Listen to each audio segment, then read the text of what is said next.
नमस्कार बंधुरा केमन आछो तोमरा सबाई आशा करी सबाई खूब भालो आछो।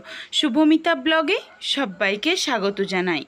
आज के तोमादेर साथे पेঁয়াজ रसुन छाड़ाई शुधु आदा और कयेकटा गुड़ो मशला दिए सुस्वादु माछेर झोलेर रेसिपि शेयर करब। गरमेर एकदम उपयुक्त माछेर झोल। चलो रेसिपिटा केउ स्किप करो ना, कन्टिन्यू करते थाको। आशा करी रेसिपिटा तोमादेर अनेक भालो लागबे। एकटा अन्य धरनेर माछेर झोलेर रेसिपि। प्रथमेই देखो 3 পিস মাছকে খুব ভালোভাবে ধুয়ে পরিষ্কার করে হাফ টেবিল স্পুন লবণ, হাফ টেবিল স্পুন হলুদের গুঁড়ো খুব ভালোভাবে মেখে রেখে দেব। চারিদিকে খুব ভালোভাবে মেখে নিয়েছি, এরপর রেখে দিই। চলো সবজিগুলো কেটে ধুয়ে পরিষ্কার করে রেখেছি। এখানে দেখো আলুটা লম্বা লম্বা করে টুকরো করেছি। মাঝারি সাইজের দুটো আলু নিয়েছি। পটল নিয়েছি 3টে, খোসা কিন্তু পুরোটা ছাড়াইনি, মাঝে মাঝে অল্প অল্প খোসা রয়েছে। মাঝারি সাইজের একটা টমেটো কুচি করে নিয়েছি। কিছুটা পরিমাণে ধনেপাতা কুচি করে নিয়েছি। ধনেপাতাটা অপশনাল, তোমরা চাইলে নিতেও পারো, যদি না থাকে তো না নিতেও পারো। কড়াই ভালোভাবে গরম করে 4 টেবিল স্পুন সরষের তেল দিয়ে দিয়েছি। সরষের তেলটা খুব ভালোভাবে একদম ধোঁয়া ওঠা গরম করতে হবে, যাতে কোনোভাবেই মাছ লেগে না যায়। খুব ভালোভাবে দেখো একদম ধোঁয়া ওঠা গরম হয়ে গেছে। একে একে মাছগুলো দিয়ে এক পিঠটা খুব ভালোভাবে হয়ে গেলে আরেক পিঠটা উল্টে দেব। তবে খুব যে একটা কড়া করে ভাজবো সেটা না, একটু হালকা লালচে করে ভেজে তুলে রাখলেই হবে। ঠিক দেখো এক পিঠটা ভাজা হয়ে গেছে, আর এক পিঠটা আমি ভেজে নেব। চলো এইদিকে আমি মশলার পেস্টটা বানিয়ে রেখে দিই। এখানে নেব 1 টেবিল স্পুন আদা বাটা, হাফ টেবিল স্পুন হলুদের গুঁড়ো, আর দেব ঝালের জন্য লঙ্কার গুঁড়ো হাফ টেবিল স্পুনেরও একটু কম।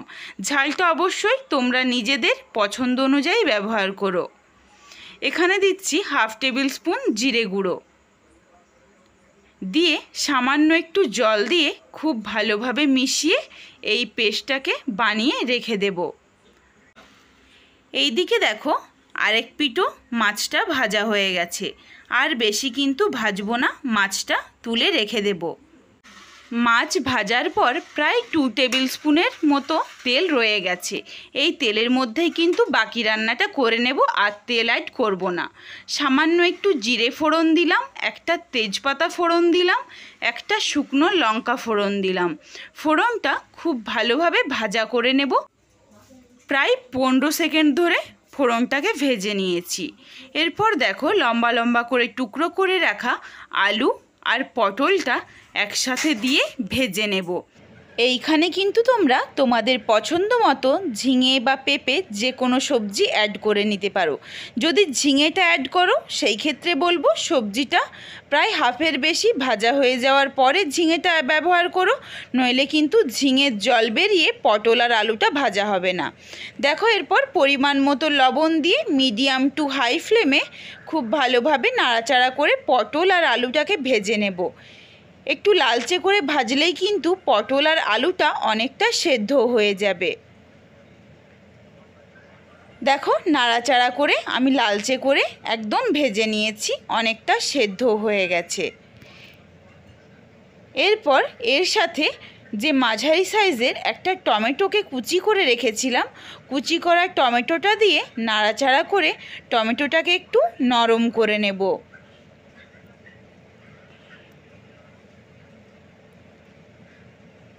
টমেটোটা দিয়ে কিন্তু 2 থেকে 3 মিনিট মতো নাড়াচাড়া করলেই টমেটোটা অনেকটা নরম হয়ে যাবে। দেখো টমেটোটা কিন্তু অনেকটা নরম হয়ে গেছে।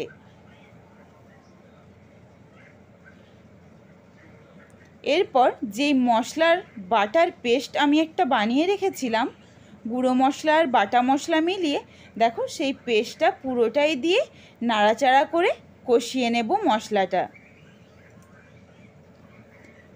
মিডিয়াম ফ্লেমে রেখে খুব ভালোভাবে কিন্তু মশলাটাকে কষিয়ে নিতে হবে। এরপর কুচনো ধনে পাতাটা দিয়েও আমি কষিয়ে নেব।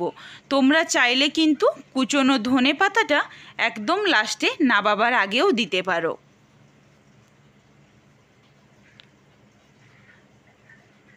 দেখো খুব সুন্দর কিন্তু আস্তে আস্তে একটা কালারও চলে আসছে গুঁড়ো লঙ্কাটার জন্য। আমি কিন্তু ওই গোলানো জলের মধ্যেই যেটুকু হলুদ দিয়েছিলাম ওটাই, পটল বা আলু ভাজার সময় হলুদ ব্যবহার করিনি। দেখো সুন্দরভাবে জলটাও শুকিয়ে গেছে, মশলাটাও কিন্তু কষানো হয়ে গেছে।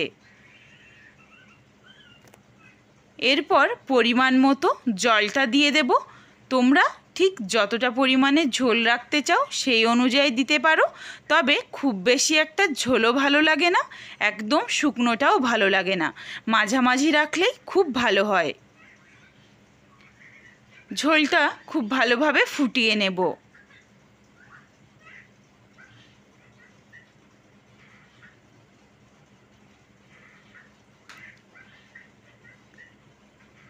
ঝোলটা দেখো সুন্দরভাবে ফুটে উঠেছে। এরপর খুব ভালোভাবে নাড়াচাড়া করে সবজিগুলো সেদ্ধ হয়েছে কিনা একটু দেখে নিও। এখানে কিন্তু সবজিগুলো খুব ভালোভাবে সেদ্ধ হয়ে গেছে, এই জন্য আমি ভেজে রাখা মাছগুলো দিয়ে দিলাম।